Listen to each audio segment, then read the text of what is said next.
¿cuál era la situación política previa a la crisis? ¿Es que los partidos merecían, tenían el apoyo del pueblo? ¿Es que los partidos tenían una organización estable? ¿Es que los partidos tenían una organización democrática? ¿Es que su funcionamiento era democrático? ¿Era que la elección de los candidatos era democrática? No, señor, no era democrático. Las constituciones en este país se han elaborado no teniendo en cuenta la teoría y la doctrina del derecho constitucional, no teniendo en cuenta los intereses del país, sino teniendo en cuenta los intereses circunstanciales de los partidos mayoritarios, de fracciones de los partidos mayoritarios, ni siquiera todo el partido. Las Fuerzas Armadas no crearon el fenómeno para intervenir. El fenómeno surgió por el vacío de poder y por la incapacidad de gobernar. Entonces el desgobierno existía antes que los militares aparecieran en la escena. Y así, en esa pérdida de fe del otro lado salió el Frente Amplio. Si no, no hubiera surgido. Encontró un campo fértil, el campo fértil de la politización de la universidad y de la infiltración de los sindicatos fundamentalmente. Y la realidad que vivió el país fue un desborde de la subversión por una omisión y una incapacidad en la construcción política.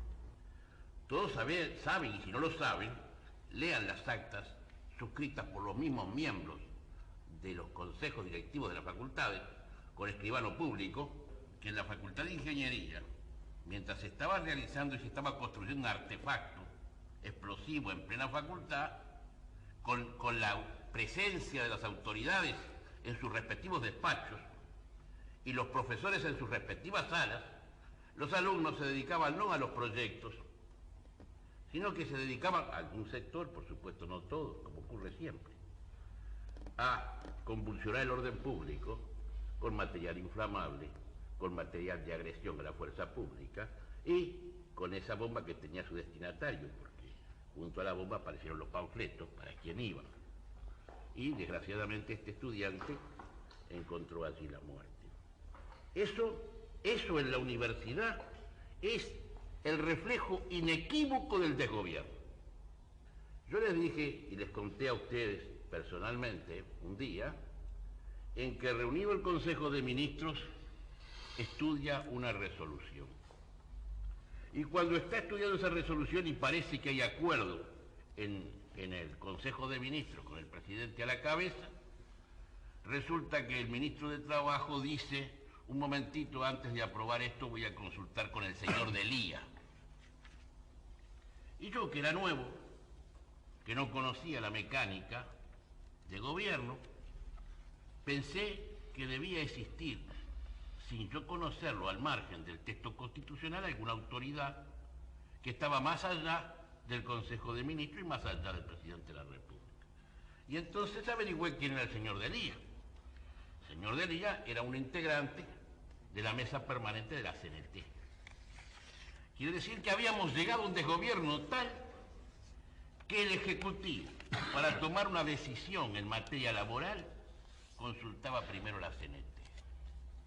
El cronograma de huelgas sistematizados.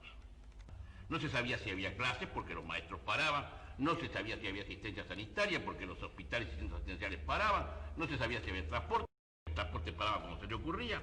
Y lo peor del caso es cuando usted salía a la calle y encontraba un trabajador de este gremio en paro y le decía: dígame, señor, ¿por qué paran ustedes? Ah, no sé, dice, vino la orden. Pero eso no es solo eso. La violencia en la calle y la prepotencia en la calle tolerada. ¿O nos hemos olvidado que pandillas recorrían 18 de julio y hacían cerrar los comercios cuando se les daba la gana? Esa realidad la vivió el país. Y al calor de esa realidad de desgobierno fue que creció la subversión hasta los extremos que ustedes conocen. Yo repito, porque a mí me impactó el editorial del doctor Washington Beltrán cuando dijo: este país está paralizado por el miedo. Y estaba paralizado por el miedo. El miedo se sentía, se veía. Había una sensación de inseguridad general. Esa realidad que trajo como consecuencia que el poder político, cuando no pudo más, cuando vio que la situación se desbordaba a extremos que ya eran incalculables en cuanto a sus consecuencias, se acuerda de que las Fuerzas Armadas están y que tienen una misión específica dentro de nuestra sociedad. Cuando el agua les llega al cuello, cuando no sabe más qué hacer, cuando se habían formado durante 10 años mentalidades deformadas por la ideología marxista, cuando teníamos sindicatos infiltrados, controlados por el comunismo internacional. La CNT había sido copada y dirigida por un hombre que respondía a un país extranjero. Recuerden, señores, que entre la pasividad del gobierno, en plena facultad de Derecho se colocó el cuadro del Che Guevara. No se puso a Artigas, ni a Rivera, ni a la bandeja. Y la realidad que el pueblo nuestro ha sufrido es el desgobierno. Porque usted tiene que saber, señor, que el subversivo no es un delincuente común. Es un combatiente preparado física, moral, intelectualmente. Es un hombre que tiene una capacidad de lucha. Combatir a la subversión, que es un hecho bélico, combatirlo con los procedimientos de la paz. Ellos lo dicen en actas tupamaras: somos guerrilleros, estamos en la guerra.